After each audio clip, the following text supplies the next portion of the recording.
നമസ്കാരം. വളരെ പ്രധാനപ്പെട്ട ഒരു വിഷയമാണ് ഇന്ന് പറയാനുള്ളത്. ഗൾഫിൽ നിന്നും പ്രവാസികൾ തിരിച്ചെത്തുന്നു. നമ്മുടെ പ്രിയപ്പെട്ട ഗൾഫ് പ്രവാസികൾക്ക്, പ്രത്യേകിച്ച് ഉയർന്ന ജോലിയുള്ള പ്രൊഫഷണലുകൾ എന്തുകൊണ്ടാണ് കൂട്ടമായി കേരളത്തിലേക്ക് മടങ്ങിയെത്തുന്നത്?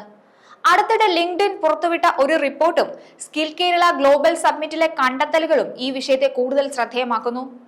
കഴിഞ്ഞ 5 വർഷത്തിനിടെ ഗൾഫ് രാജ്യങ്ങളിൽ നിന്ന് കേരളത്തിലേക്ക് തിരിച്ചെത്തിയ പ്രൊഫഷണലുകളുടെ എണ്ണത്തിൽ വലിയ വർധനവുണ്ടായി എന്നാണ് റിപ്പോർട്ടുകൾ പറയുന്നത്. റിപ്പോർട്ട് പ്രകാരം കഴിഞ്ഞ 5 വർഷത്തിനുള്ളിൽ UAE നിന്ന് മാത്രം 9800-ലധികം പ്രൊഫഷണലുകളാണ് കേരളത്തിലേക്ക് മടങ്ങിയെത്തിയത്. Saudi Arabia, UK, Qatar, USA എന്നിവിടങ്ങളിൽ നിന്നും വലിയൊരു വിഭാഗം ആളുകൾ തിരികെ വന്നിട്ടുണ്ട്. ഈ മടക്കയാത്രയുടെ പിന്നിൽ പല കാരണങ്ങളുമുണ്ട്. കുടുംബത്തോടൊപ്പം കൂടുതൽ സമയം ചെലവഴിക്കുക, സുസ്ഥിരമായ തൊഴിൽ സാഹചര്യം, അതുപോലെ വിദേശ രാജ്യങ്ങളിലെ ഉയർന്ന സമ്മർദ്ദമുള്ള ജോലിയേക്കാൾ മെച്ചപ്പെട്ട തൊഴിൽ ജീവിത സന്തുലിതാവസ്ഥ, അതായത് വർക്ക് ലൈഫ് ബാലൻസ് എന്നിവയെല്ലാം ഇതിൽ പ്രധാനപ്പെട്ട ഘടകങ്ങളാണ്.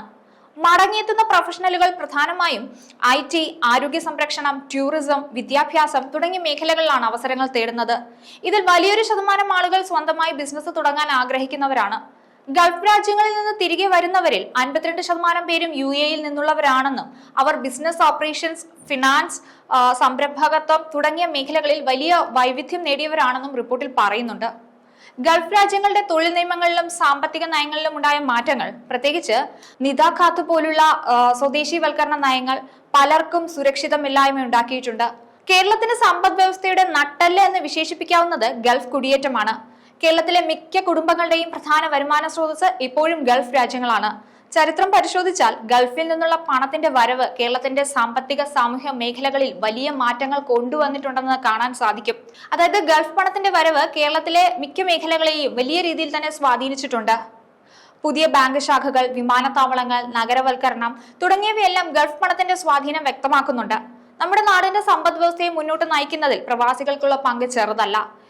ഇറാഖ് യുദ്ധം, 96-98-ലെ സാമ്പത്തിക മാന്ദ്യം, സ്വദേശീവൽക്കരണ നയങ്ങൾ, 2008-ലെ ആഗോള സാമ്പത്തിക പ്രതിസന്ധി, കോവിഡ് മഹാമാരി എന്നീ സമയത്തെല്ലാം പ്രവാസികൾ കൂട്ടമായിട്ട് ഗൾഫിൽ നിന്ന് തിരിച്ചെത്തിയിട്ടുണ്ട്.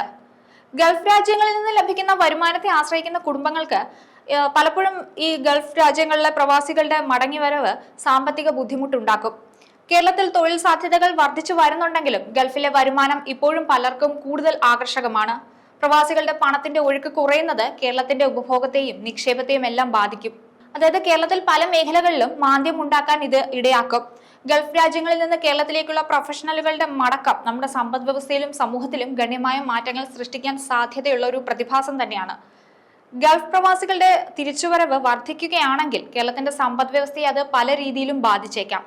ഗൾഫിൽ നിന്ന് വരുന്ന പണത്തിന്റെ അല്ലെങ്കിൽ റെമിറ്റൻസിന്റെ അളവിൽ കുറവ് വന്നാൽ അത് പല കുടുംബങ്ങളെയും പ്രതികൂലമായി ബാധിക്കും. പ്രത്യേകിച്ച് ഗൾഫ് വരുമാനം പ്രധാന വരുമാന സ്രോതസ്സായ കുടുംബങ്ങളെ ആയിരിക്കും അത് ബാധിക്കുന്നത്. പ്രവാസികൾ കൂട്ടത്തോടെ ഗൾഫിൽ നിന്നും മടങ്ങിയെത്തുന്നത് കേരളത്തിന്റെ സമ്പദ് വ്യവസ്ഥയെ വലിയ രീതിയിൽ തന്നെ ബാധിക്കുമെന്നാണ് ചുരുക്കത്തിൽ പറയാനുള്ളത്.